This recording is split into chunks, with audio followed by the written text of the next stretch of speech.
Hey guys, welcome back. I'm Katie, and this is the third and final video in the Healthy and Sane video series where I'm answering the question, how can we be healthy without obsessing over our food choices?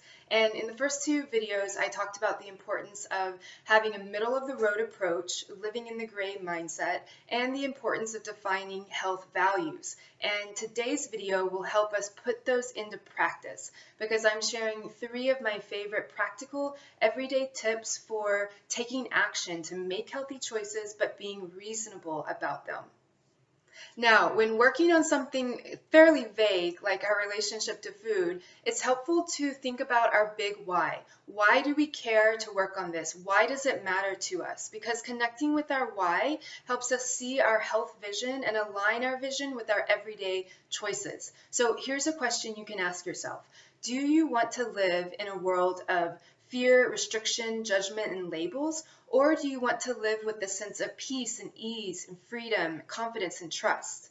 The tips I'm sharing today and this whole video series for that matter helps us live in this liberated state and be better for ourselves and for everyone around us.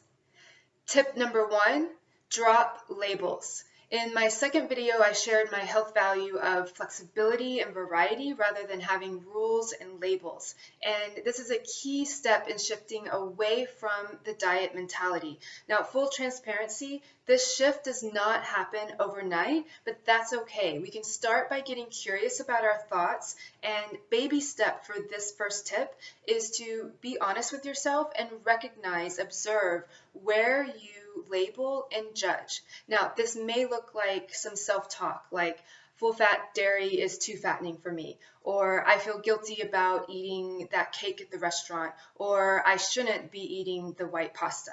Recognize that the more we restrict, even if it's just in our mindset, the more power food has over us and has the forbidden fruit effect. Now, if you don't know what I'm talking about and you haven't watched the videos number 1 and 2, go back and watch them, especially video number 2. Tip number 2, choose foods for the feel-good effect. When we make good food choices from a positive place to feel good rather than a fearful place to lose weight or fear of gaining weight, we're more likely to repeat those good choices in the future. And science shows that the fear, stress, and negative thoughts we have around food are much more harmful than the food itself. So baby step for tip number 2 is to ask yourself this question on a daily basis. What is the best feel-good choice I can make for myself today? Tip number 3, embrace meal prep. I love this tip because I see how helpful it is not only for myself, but my clients as well, and it's super tangible. So here's the thing, why it's so important for being healthy and sane. We make better choices for our future self than our current self. So it's to our advantage that we use the quiet, unhurried days to prep food for the stressful days when we know we won't make the effort to make the foods that we want to be eating. We're much more likely to roast or steam the sweet potatoes and broccoli and carrots if we know that they're ready and waiting in the fridge for us, and all we have to do when we come home late and tired and hungry on a Wednesday night is throw them onto a pan and put them in the oven. So baby step for tip number 3 is to clean and chop all of the vegetables that you want to cook with in the next 3 days. All right, so those are 3 of my favorite tips for putting this healthy and sane mindset into practice. So let's summarize. Tip number 1, drop labels. Baby step is to observe where you label and judge. Tip number 2, choose foods for the feel-good effect. Baby step is to ask yourself this question daily. What is the best feel-good choice I can make for myself today? And tip number 3, embrace meal prep. Baby step is to clean and chop all the vegetables you want to eat in the next 3 days.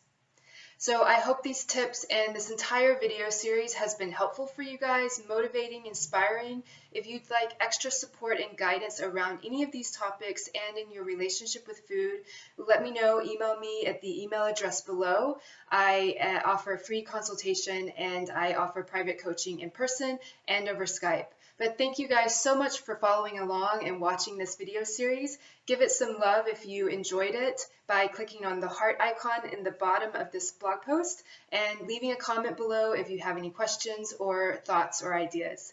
Thank you so much for watching, and I will see you in the next video. Bye!